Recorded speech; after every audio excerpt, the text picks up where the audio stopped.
Senhor Jesus, essa manhã estamos diante de Ti para continuarmos ouvindo o que o Senhor quer falar para nós. Diante desse assunto, Senhor, tão elevado, nós pedimos a Sua misericórdia, para que o Senhor abra o nosso coração, ilumine os olhos do nosso coração, para sermos, ó Pai, iluminados, conhecermos a Sua verdade. E a Sua própria palavra diz, ó Deus, que nós erramos muitas vezes porque nós não conhecemos as Escrituras, nem o poder de Deus. Nós queremos conhecer a Sua palavra e experimentar o Seu poder, para que nós sejamos perfeitos, como perfeito é o nosso Pai Celeste. Obrigado, Senhor. Abençoa a Tua igreja. Senhor, abençoa a nossa palavra. Lava-me, Senhor, com Teu sangue precioso, que o Senhor possa fluir plenamente nessa manhã. Louvado seja o Senhor.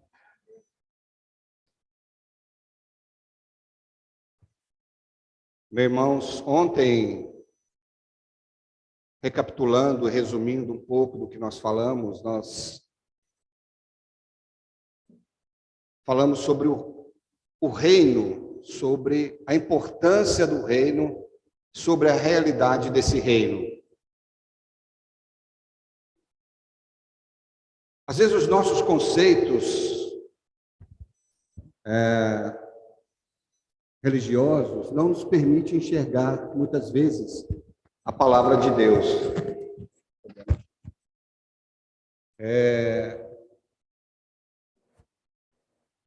Mas o que a gente tentou mostrar ontem, resumidamente, é que quando o Senhor Jesus começou a pregar, as primeiras coisas que Ele disse era: arrependei-vos, porque está próximo o reino dos céus.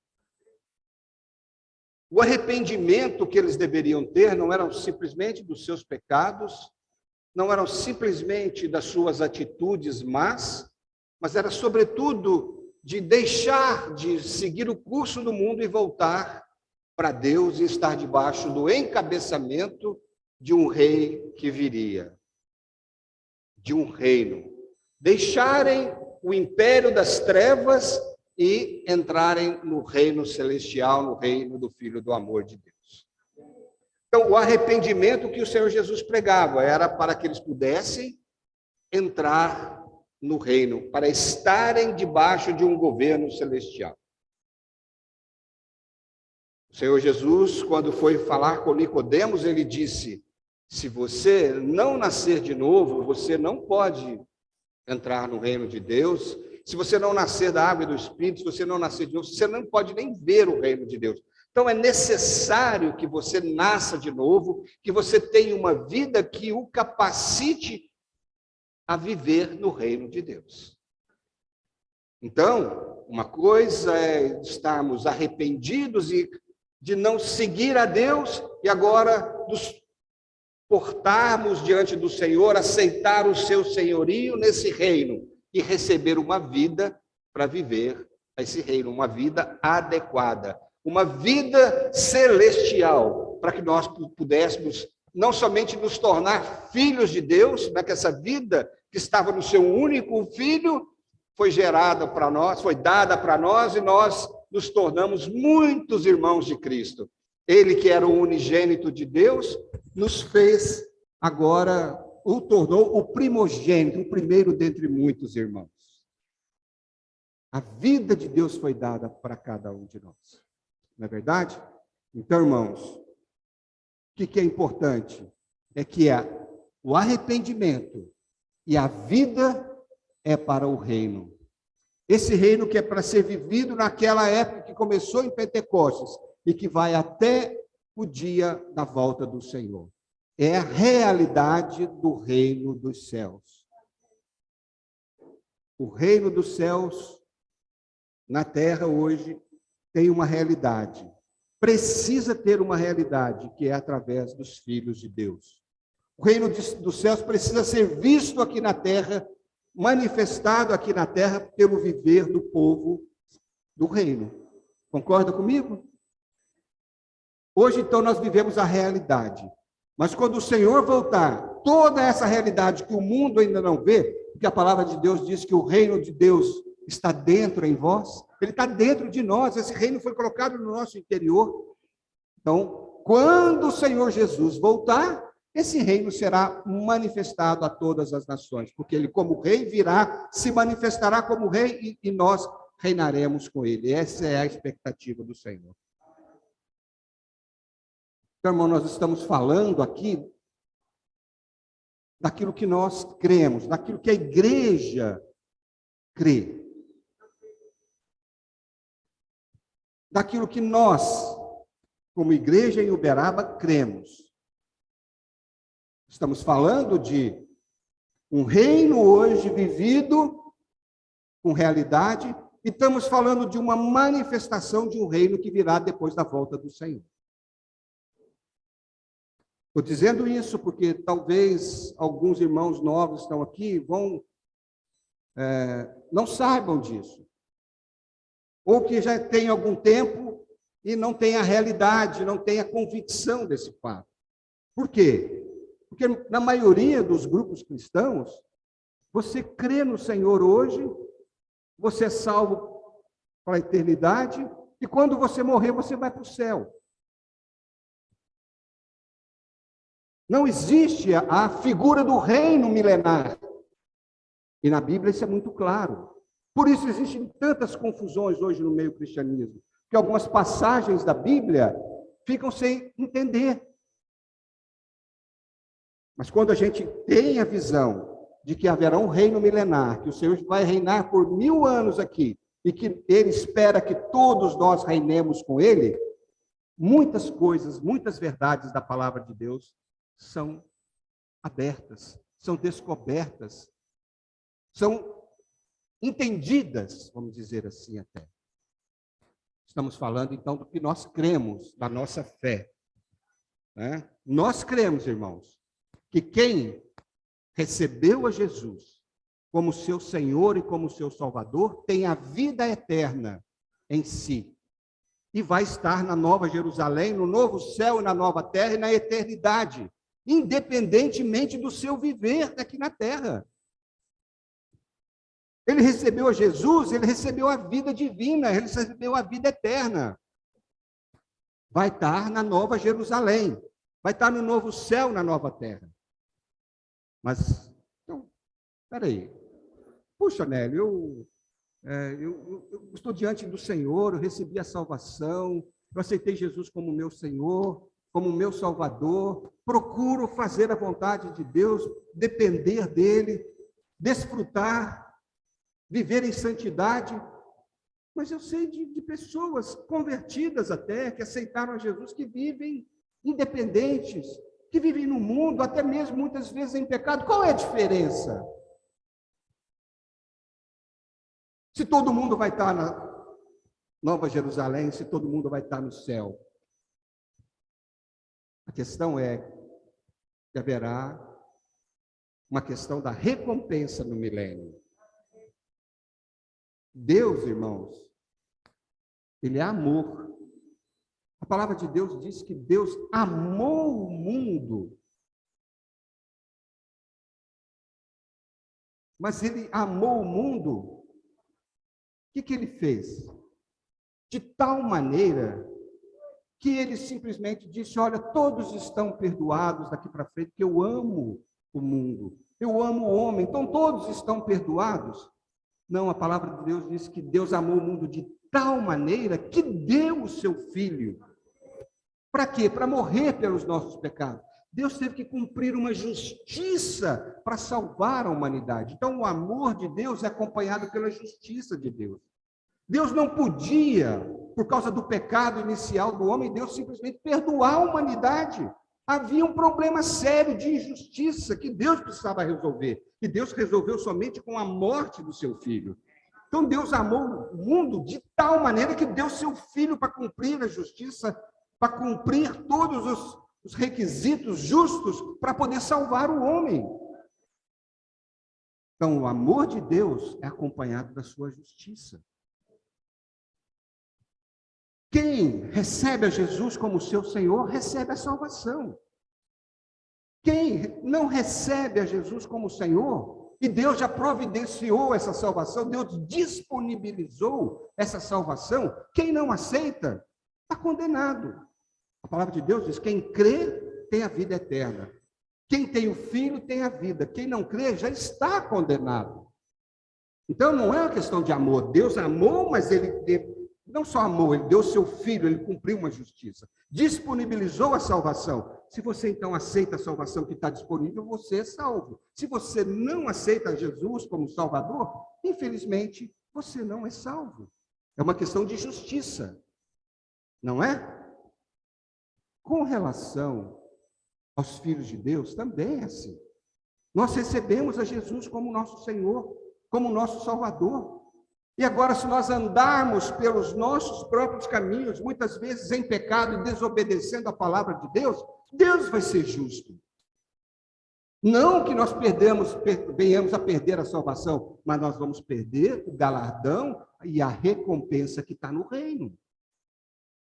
Isso é justo? É justo, não é? É justo, porque ontem nós falamos, Deus já fez tudo. A vida dele foi dada para nós vivemos a vida de Deus. E essa vida nos capacita. Essa vida é toda suficiente para nós vivermos como filhos de Deus, como cidadãos do reino dos céus. Louvado seja o Senhor.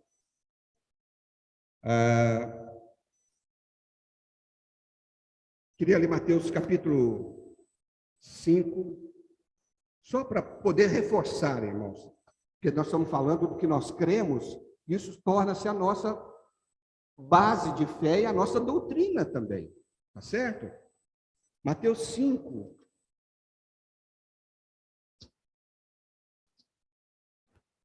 (46) diz assim: porque se amardes os que vos amam, que recompensa tendes? Não fazem os publicanos também os mesmos? Então, aqui está falando de recompensa. E não é agora.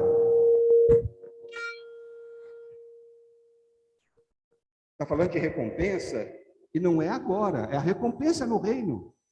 Está falando aqui, se amardes os que vos amam, que recompensa tendes? Eu estou amando aquele que me ama. Eu não estou usando de misericórdia, eu não estou usando a vida de Deus, eu não estou usando tudo que Deus providenciou para mim, para eu amar o meu inimigo, aquele que me odeia, aquele que é contra mim. Eu só posso amar aquele meu inimigo, aquele que me persegue, se eu usar a vida de Deus. Sem a vida de Deus eu não consigo. Então, agora, se eu uso a vida de Deus e amo o meu inimigo, aquele que me persegue, eu vou ter recompensa. Tá certo? Capítulo 6, versículos 1 e 2. Guardai-vos de exercer a vossa justiça diante dos homens, com o fim de serem vistos por eles. De outra sorte, não tereis galardão junto ao vosso Pai. Olha, fala de galardão junto ao Pai. Quando, pois, deres esmola, não toques trombeta diante de ti, como fazem os hipócritas nas sinagogas e nas ruas, para serem glorificados pelos homens. Em verdade vos digo que eles já receberam a recompensa. Que recompensa? O reconhecimento dos homens. Tu, porém, ao dares esmola, ignore a tua mão esquerda o que faz a tua mão direita, para que a tua esmola fique em secreto, e teu Pai, que vê em secreto, te recompensará. Então, aqui está falando aqui, você vai dar esmola para que as pessoas vejam que você está dando esmola, para que você seja glorificado pelos homens.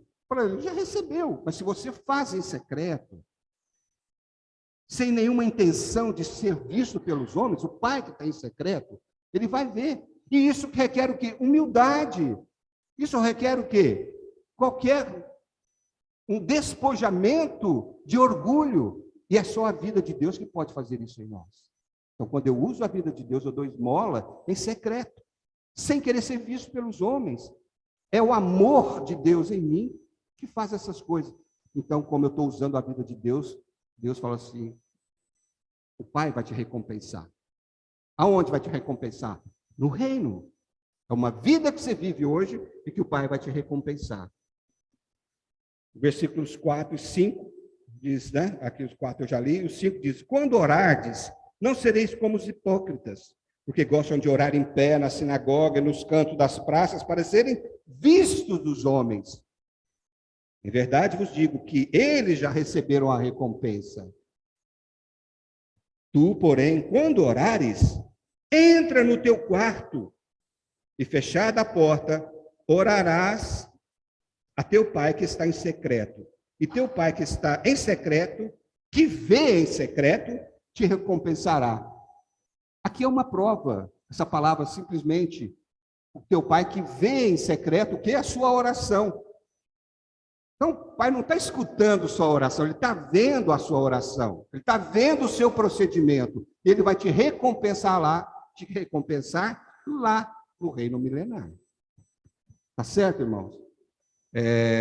Mateus, capítulo 6 ainda, versículos 16 e 18. Quando jejuardes, não vos mostreis contristados como os hipócritas, porque desfiguram o rosto com o fim de parecer aos homens que jejuam. Em verdade vos digo que eles já receberam a recompensa. Tu, porém, quando jejuares, unge a cabeça, lava o rosto, com o fim de não parecer aos homens que jejuas, sim ao Pai, em secreto, e o teu Pai que vem em secreto te recompensará. Então haverá uma recompensa para as nossas atitudes. E as nossas atitudes não são simplesmente atitudes humanas, mas são atitudes humanas guiadas pela vida divina. Dependemos dessa vida. Irmãos, Deus, quando nos introduziu no reino, ele não esperava de nós nenhuma atividade humana. Porque ele sabe o que nós somos, ele sabe que somos carne pecaminosa ainda. A nossa carne ainda está, embora tenhamos o Espírito de Deus, a nossa carne está em nós e na nossa carne o pecado, que nos subjuga, que nos invalida para fazer as coisas de Deus. Então, ele sabe, por isso que eu falei ontem, né? É a vida de Deus, é ele que deseja que nós, ele exige de nós um viver, mas é ele em nós que cumpre, é ele em nós que faz essas coisas. É ele em nós que executa, é ele em nós que faz com que o seu desejo seja cumprido em nós. Tá certo? Então, irmãos, todas as nossas obras, o que nós vivemos hoje, vai ser manifestado no tribunal de Cristo. Só para deixar claro, haverá um tribunal de Cristo depois da vinda do Senhor. Antes do milênio, o Senhor voltará, derrotará o anticristo e estabelecerá o seu reino milenar. Antes dele estabelecer o seu reino milenar, ele vai ter o seu tribunal para julgar os cristãos. Não com relação à perdição eterna, mas com relação às suas ou às nossas obras, o nosso viver. Para saber, primeiro, quem vai entrar no reino. Mesmo cristão, quem vai entrar, e depois qual é o galardão que ele vai ter. Tá certo? Porque tem cristãos, eu vou falar, tem cristãos, irmãos, que não vai entrar no reino milenar. Vai ficar no exterior, no ranger de dentes. Eu já falei para os irmãos, eu contei uma vez, ranger de dente, que a gente nem imagina. Não fala nas trevas e ranger de dentes. Isso não é o fogo eterno, não é o inferno. Nesse tribunal de Cristo, ele vai julgar os cristãos, a quem pode entrar e lá dentro o que ele vai receber. Um vai ter 10 cidades, ou não sei o quê, o outro vai ter um galardão maior, outro menor, mas ele vai julgar. Tem cristão que não vai entrar, vai ficar nas trevas e no ranger de dentes. Quando acabar os 1000 anos, o Senhor vai estabelecer o seu trono branco, que ali ele vai julgar todas as pessoas incrédulas, e inclusive o Satanás para o lago de fogo. Entendido isso? Então, para o cristão haverá um julgamento no tribunal de Cristo, que é segundo as nossas, que ele vai julgar segundo as nossas obras. Vou ler isso então, Mateus 16 e 27. Vamos ler, começar lá. Mateus 16, 27 e 28. Porque o Filho do Homem há de vir na glória de seu Pai com seus anjos, e então retribuirá a cada um conforme as suas obras. Em verdade vos digo que alguns há dos que aqui se encontram que de maneira nenhuma passarão pela morte, até que vejam vir o Filho do Homem no seu reino. Aqui ele está falando desse julgamento. É o início aqui, só o começo. Nós falamos, irmãos, só depois que Cristo voltar, que estabelecer o seu reino, é que a recompensa virá. Tá certo? Vamos falar sobre isso, depois eu vou voltar aqui. Apocalipse 11 também está falando sobre o reino, sobre a recompensa. Apocalipse 11, 15. O sétimo anjo tocou a trombeta e houve no céu grandes vozes dizendo: o reino do mundo se tornou do nosso Senhor e do seu Cristo, e ele reinará pelos séculos dos séculos. E os 24 anciãos que se encontram sentados no seu trono diante de Deus, prostraram-se sobre os seus rostos e adoraram a Deus, dizendo: graças te damos, Senhor Deus Todo-Poderoso, que és e que eras, porque assumiste o teu grande poder e passaste a reinar. Na verdade, as nações enfureceram. Chegou, porém, a tua ira e o tempo determinado para serem julgados os mortos e para dar o galardão aos teus servos, os profetas, aos santos e aos que temem o teu nome, tanto os pequenos como os grandes, para destruíres os que destroem a terra. Então, quando o Senhor voltar, ele vai dar no milênio o galardão para grandes, pequenos. Ele vai, então, a partir do início do seu reino, da manifestação do seu governo aqui na terra por 1000 anos. Então, irmãos, essa recompensa que o Senhor está falando aqui, que o Senhor te recompensará, é a entrada no reino. Quando nós vivemos uma vida que o Senhor estabeleceu para nós, segundo a sua vontade, a nossa recompensa é o reino, entrarmos no reino, porque a nossa vida eterna está garantida. Essa é a recompensa. Eu estava falando aqui que haverá choro e ranger de dentes, né? Para aqueles que não ficarem. Eu me lembro, contei essa história aqui para os irmãos. Eu era jovem, adolescente, e eu briguei com um amigo meu, e estava brigado com ele. E a gente era muito amigo, né? Mas teve um dia que eu briguei com ele. E não deu tempo da gente fazer as pazes. Eu fiquei com raiva dele, ficou com raiva de mim e tal. Acredita que no outro dia era aniversário dele? O que ele fez? Não me chamou. E eu vi todos os meus amigos lá na casa dele. Tinha uma casa grande lá, com uma vidraça grande, um portão grande lá e tal, cheio de vidro, uma porta grande de vidro. E ele não me chamou. Eu fiquei de fora. Mas que tristeza, que desespero. Não deu tempo. Se eu soubesse que era aniversário dele, eu até ia pedir desculpa para ele. Ele era uma pessoa de posse e tal e tudo, né? Mas eu me senti assim, como se tivesse ficado do lado de fora, como um ranger de dentes. Por que eu não deu tempo? Por que eu fui fazer isso com ele? Por que ele foi fazer isso comigo? Fiquei. Agora, você imagina estar do lado de fora e a festa lá no reino, irmãos que você viveu, e de repente, isso é um ranger de dentes. Por que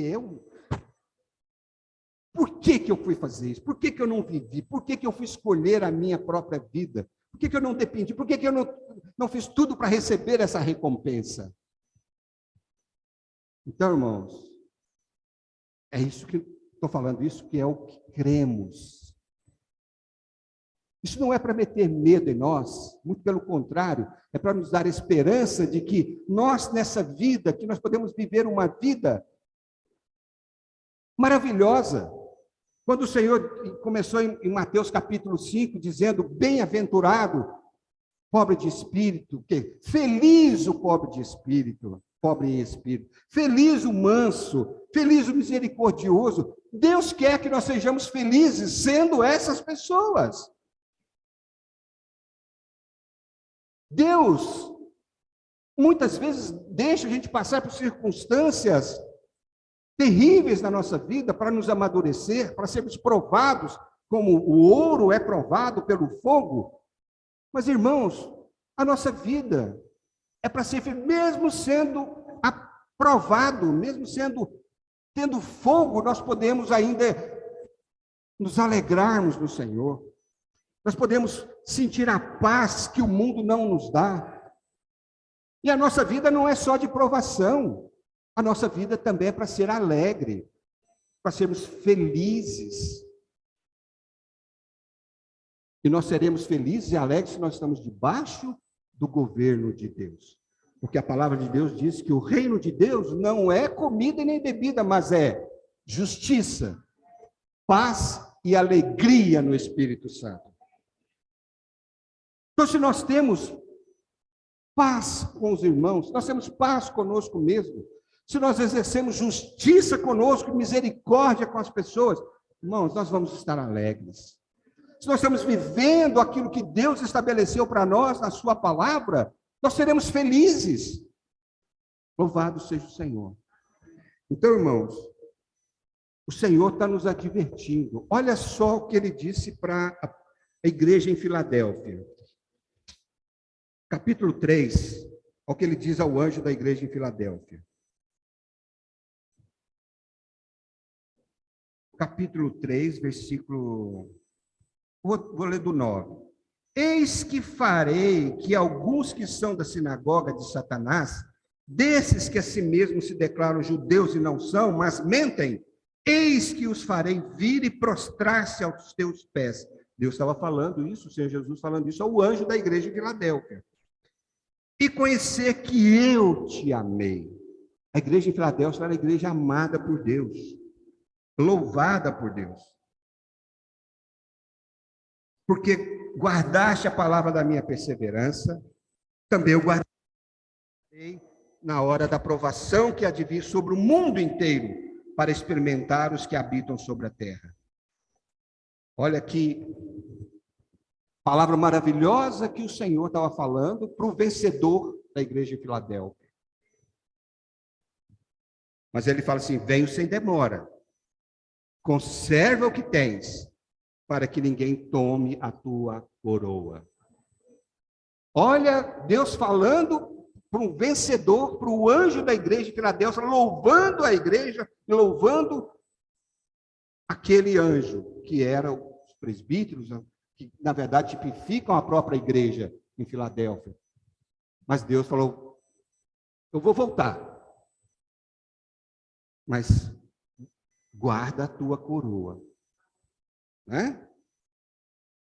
Para que ninguém conserva o que tens, para que ninguém roube a tua coroa, ninguém tome a tua coroa. Por quê? Embora Deus estivesse ali enfatizando as obras, Deus estivesse enfatizando o viver daquela pessoa e ter dado já a ele uma coroa como um símbolo do reino, toma cuidado para que ninguém tome a tua coroa. O que era a coroa? Na verdade, a coroa significa o reino. Então, podemos ver, irmãos, que não importa a nossa condição, aqui como do anjo da igreja em Filadélfia, o Senhor está advertindo: guarda o que tens, para que você não perca a coroa, para que você não perca a entrada no reino. Porque a própria palavra de Deus diz, irmãos, que o Senhor vai nos julgar no nosso estado final. Não é? Essa palavra de Deus diz isso. Então, toma cuidado, guarda a tua coroa. A coroa é a recompensa do reino. 2 Coríntios 5:10.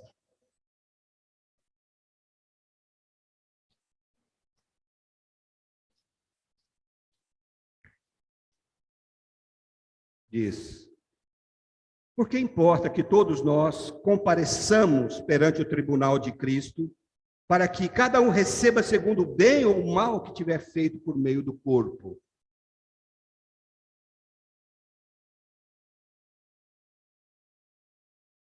Todos nós, cristãos, seremos manifestados diante do trono do julgamento, onde são manifestas as nossas obras. Aqui, esse trono de julgamento, em grego, é bema, que é um lugar onde eram destinadas ou decididas as questões de família. Então, Deus estava dizendo, naquele dia, nós vamos aparecer lá diante desse tribunal, desse bema, desse trono, né, de julgamento, e vai ser decidido ali como uma família. Deus, Senhor, vai julgar os seus filhos. Então, irmãos, isso é fato. Isso é uma verdade. Nós estamos conhecendo essa verdade. E quando nós conhecemos a verdade, nós passamos a conhecer o poder de Deus. Uma verdade mal falada, mal explicada, ou uma inverdade, é como você construir, ou é você não ter base, é você não ter alicerce. É como você construir uma casa mal construída, com alicerce fraco. Cedo ou tarde você vai ter que remendar, escorar, porque está caindo e tal. A igreja não pode ser assim. Não pode ficar sendo remendada por falta de conhecimento.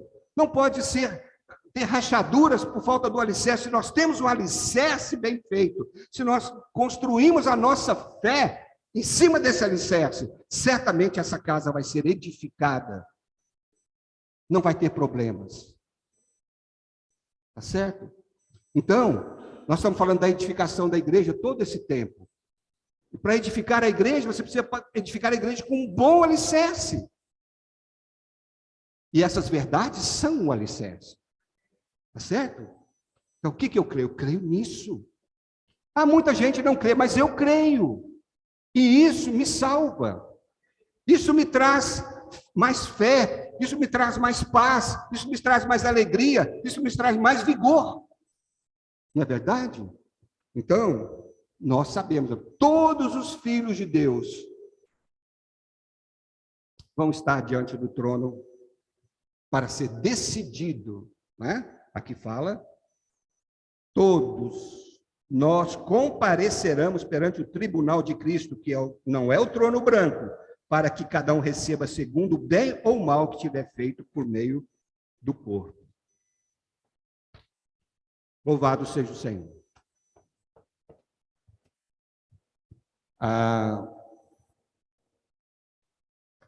Existe uma passagem na Bíblia também que é controversa pela falta, irmão, de entendimento dessa visão do reino.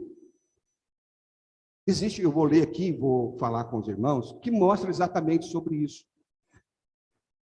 Em Mateus 7, eu vou explicar para os irmãos.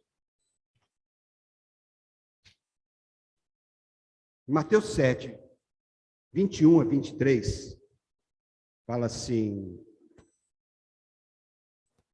nem todo que me diz Senhor, Senhor, entrará no reino dos céus, mas aquele que faz a vontade de meu Pai que está nos céus. Muitos naquele dia hão de dizer-me, Senhor, Senhor, porventura não temos nós profetizado em teu nome? E em teu nome não expelimos demônios, e em teu nome não fizemos muitos milagres? Então lhes direi explicitamente, nunca vos conheci. Apartai-vos de mim, os que praticais a iniquidade. Compartilhar esse versículo aqui, dentro desse contexto, se nós aceitamos aquilo que nós falamos, se cremos nisso, fica fácil. Mas se nós não cremos no milênio, no trono de Cristo, no trono de julgamento de Cristo, fica complicado. Porque eu já conversei com muitos irmãos, filhos de Deus, que falam que esses aqui não eram cristãos. Como que o Senhor vai falar para ele que nunca conheceu ele? Como? Eles simplesmente estavam dizendo que eram cristãos, expulsando demônios e curando, né? Fala aqui, não temos profetizado em teu nome, não expelimos demônios, não fizemos muito milagres. Estava dizendo que essas pessoas estavam dizendo que eram cristãos, se passando por cristãos e fazendo essas coisas pelo poder de Satanás. Ó. Então, por quê? Porque eles não aceitam que Deus não os conhecia.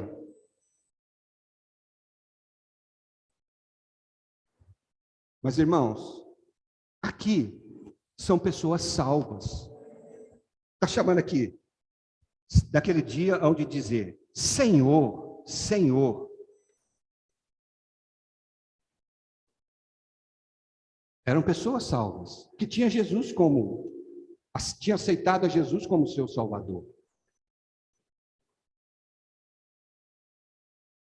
Miguel falou a semana passada, ou retrasada, que Judas não chamou Jesus de Senhor.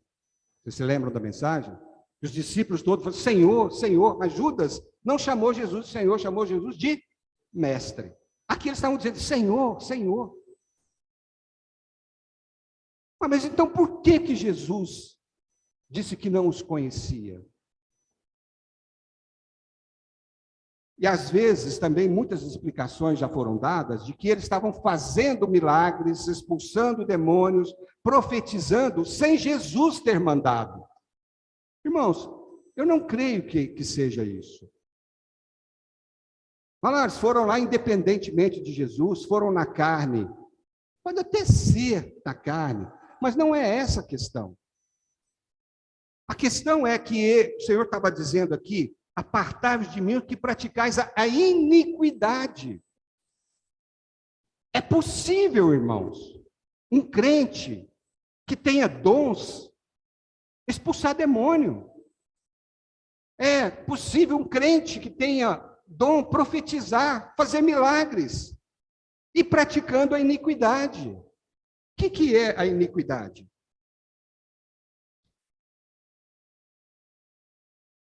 Iniquidade é que não seguem as regras, não guardam a lei ou não praticam os regulamentos. Eram, na verdade, não tinham princípios que era a palavra de Deus e que é a vontade de Deus.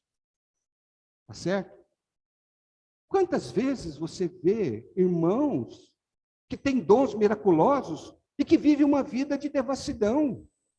A questão não é a santidade, a questão é o dom. Deus deu o dom. E ele usa o dom mesmo em pecado, ou mesmo desobedecendo a palavra de Deus. E aqui não está falando nem em pecado, está falando em iniquidade, que é não observar os preceitos, as leis de Deus, os princípios de Deus, que é a palavra de Deus. Então, aqui está muito claro que Deus vai dizer, olha, vocês fizeram tudo isso, mas isso não justifica a iniquidade de vocês. Essas obras que vocês fizeram não justificam a sua iniquidade, quer dizer, vocês não fazerem a minha vontade. Vocês fizeram isso seguindo a vontade de Deus, vontades suas, pelo dom que eu dei para vocês. Os irmãos entenderam? Então, o que é importante, irmãos? É nós fazermos a vontade de Deus. Cumprir a palavra de Deus, viver a palavra de Deus como os mandamentos de Deus, como os princípios de vida de Deus. Aí você está falando, Nélio, mas curar não é da vontade de Deus? É. Mas isso não valida a falta de comprometimento com o viver que Deus estabeleceu. Isso não, expulsar, qualquer obra, irmão, não justifica o nosso viver inadequado perante a palavra de Deus. Tá certo? Por isso o Senhor falou, eu não conheço vocês. Tudo que vocês fizeram, vocês usaram o dom que eu dei para vocês para fazer as coisas com vocês. Mas olha a vida de vocês. Eu queria ler Mateus 23, talvez consiga explicar um pouco melhor para os irmãos. Mateus 23 diz assim: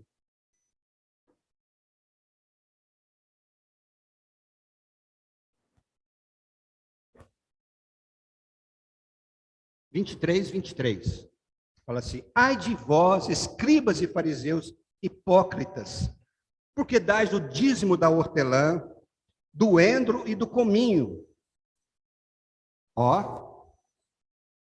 Eles dizimavam o endro, o cominho, a hortelã. Isso era o que era? Dava dízimo das pequeníssimas coisas.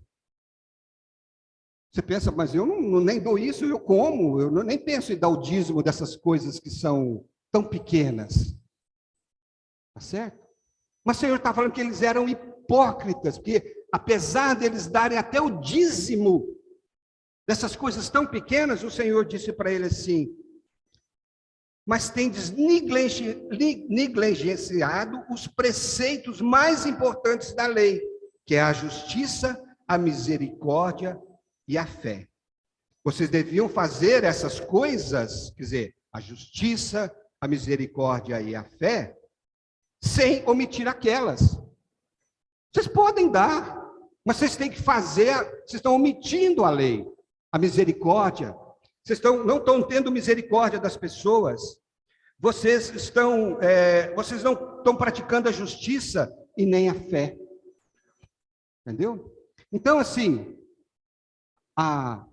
os fariseus queriam, através das suas atitudes, das suas obras externas, como é que eu falo? Queriam, através dessas obras, justificar a sua vida que não agradava a Deus, que era a falta de fé, a falta de misericórdia e a falta de justiça. Deus estava dizendo a mesma coisa: não vos conheço. Vocês dão dízimo disso, daquilo, vocês fazem milagre, vocês fazem isso, fazem aquilo. Eu não conheço. Por quê? Porque vocês não estão vivendo a palavra de Deus. Vocês não estão vivendo uma vida que justifique vocês estarem aqui. Vocês não têm recompensa. Vocês não precisavam, vocês não usaram a minha vida para fazer tudo o que vocês fizeram. E eu não vou reconhecer isso. Os irmãos entendem isso? Por que, irmãos, que eu estou falando isso? Por que nós precisamos saber dessas coisas? Porque as nossas ações, as nossas atitudes, as nossas obras, nada justificam a nossa vida fracassada. O que nós precisamos é viver aquilo que o Senhor falou. Depois as obras, o dízimo, tudo o Senhor vai aceitar. O Senhor está falando, se você orar, não fica lá na praça, eu não vou reconhecer que você estava lá na praça orando em pé e tal, eu não vou reconhecer que você está... Eu vou reconhecer a vida que você usou para fazer essas coisas. Eu estava vendo tudo em secreto. E você não está aprovado. Isso nos salva, irmãos. Nós precisamos tratar a nossa vida com Deus. Precisamos ter comunhão com Deus.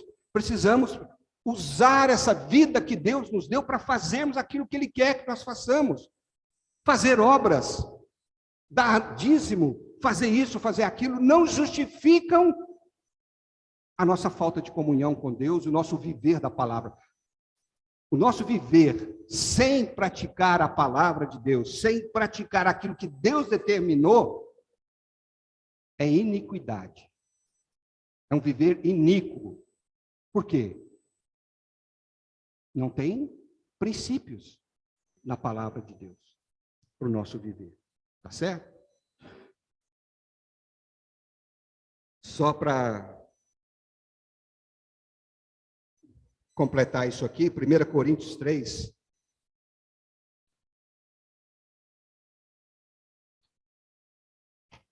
Também.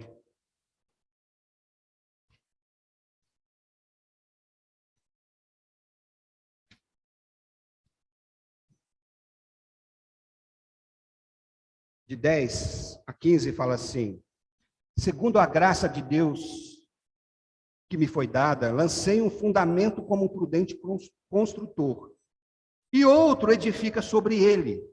Porém, cada um veja como edifica. Porque ninguém pode lançar outro fundamento além do que foi posto, o qual é Jesus Cristo. Paulo lançou o fundamento que era Jesus Cristo. Contudo, se o que alguém edifica sobre o fundamento é ouro, prata, pedras preciosas, madeira, feno e palha, manifesta se tornará a obra de cada um, pois o dia lá no trono a demonstrará, porque está sendo revelada pelo fogo. E qual seja a obra de cada um, o próprio fogo o provará. Se permanecer a obra de alguém que sobre o fundamento edificou, esse receberá galardão. E se a obra de alguém se queimar, sofrerá ele dano. Se a obra de alguém se queimar, sofrerá ele dano. Mas esse mesmo será salvo, todavia, como que através do fogo. Aqui está falando. Se o que você fez, de expulsar demônio, de profetizar, de fazer milagres, foi sem a vida divina, sem a minha natureza, que é ouro, tudo isso, a hora que chegar no fogo, ele vai consumir. E o que vai acontecer? A obra acabou, não teve obra.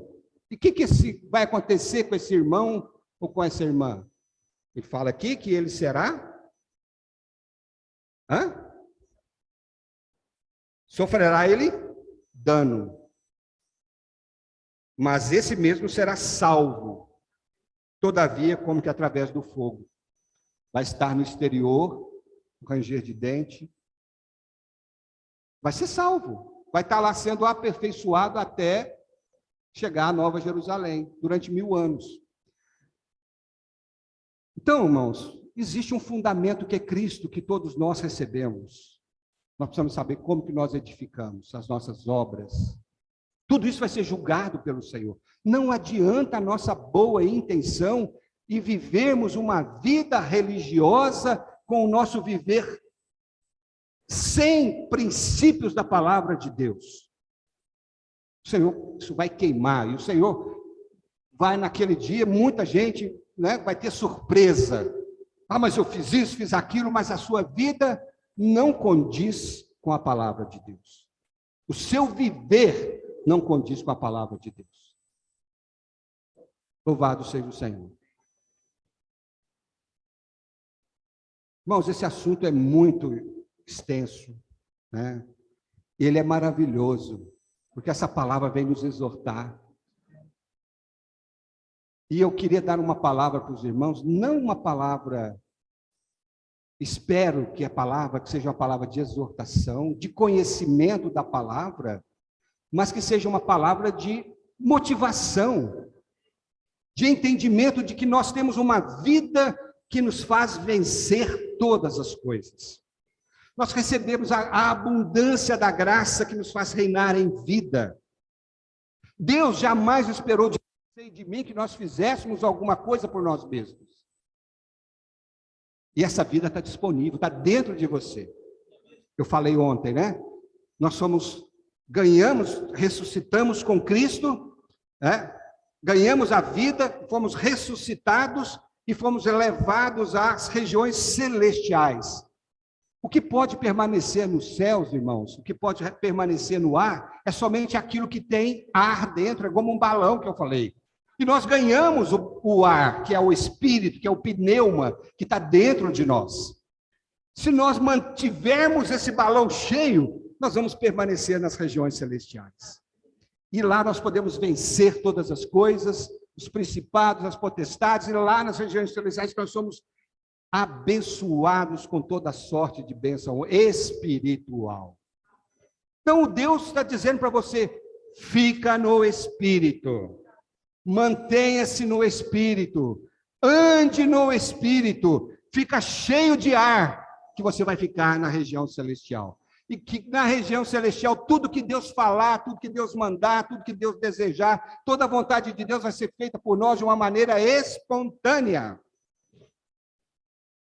Você acha que um balão cheio de ar tem dificuldade de ficar lá em cima? A dificuldade é puxar ele para baixo. Não é verdade? Então, quando nós estamos cheios de ar, irmãos, cheios do Espírito, as coisas têm dificuldade de nos puxar para baixo. Por isso a palavra de Deus diz que a mente colocada no Espírito é vida e paz.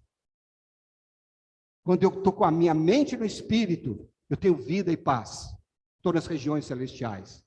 Mas quando eu estou com a minha mente na carne, esse balão começa a murchar, a vazar, o Espírito começa a vazar, a murchar, e daí eu estou no chão, sendo pisado pelos homens. Não é verdade? E quando eu estou sentindo, irmãos, e aí, quando eu estou sentindo que eu estou, né? Isso o Senhor já nos colocou lá, e o Senhor nos deu o seu Espírito. Então, todos os dias nós precisamos pensar que a minha responsabilidade é permanecer no Espírito, é andar no Espírito, é estar cheio do Espírito. E quando, irmãos, diante de uma tentação, de uma situação em que eu não consigo e que o ar está vazando, irmãos, a palavra de Deus diz que eu tenho que correr para o trono da graça, para receber misericórdia e achar graça para socorro. Socorro para quê? Para não cair. Minha posição não é aqui na terra, minha posição é nos céus. A nossa posição, irmãos, é nos céus. Ó Senhor Jesus, o Senhor já nos deu um novo e vivo caminho. Nós podemos, ele fala, entrar com intrepidez nesse caminho. Seja intrépido. Seja ousado. E nós entendemos isso, é como se nós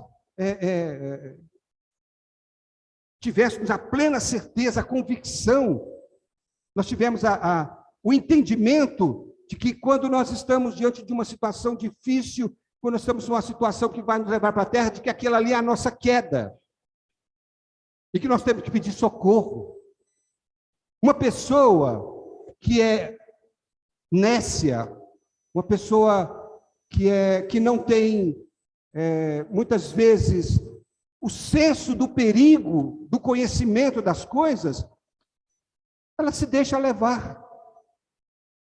Se você entrar num rio e você não tiver a certeza de que você sabe nadar, não entre.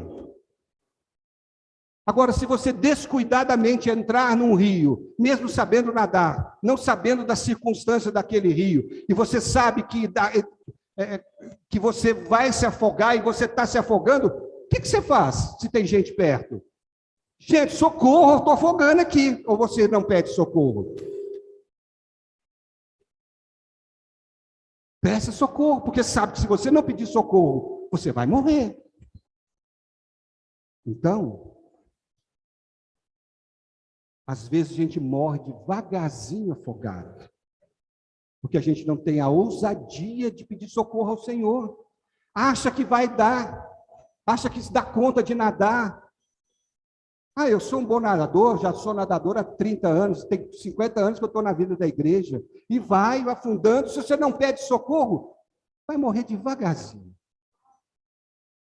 Peça socorro. Senhor, socorro, Senhor. A palavra de Deus diz que para socorro em ocasião oportuna. Tenha intrepidez, tenha ousadia. Não confie em você. Por mais veterano que seja, por mais conhecedor sobre natação, por mais exercício que você tem, às vezes as circunstâncias, elas tendem a nos subjugar. Peça socorro. Existe um trono da graça disponível para você pedir socorro. Você achar graça, receber misericórdia e achar graça para socorro. Amém, irmãos? Que o Senhor possa guardar essa palavra no nosso coração. Saber que nós temos uma vida e que Deus deseja fazer, executar a sua obra em nós por meio da sua vida. Acha difícil Mateus 5, 6 e 7? Acha difícil viver no reino? Nós temos uma vida que pode suplantar todas essas coisas. Tem ou não tem? Aleluia. Temos, irmãos. Tomar posse. Louvado seja o Senhor.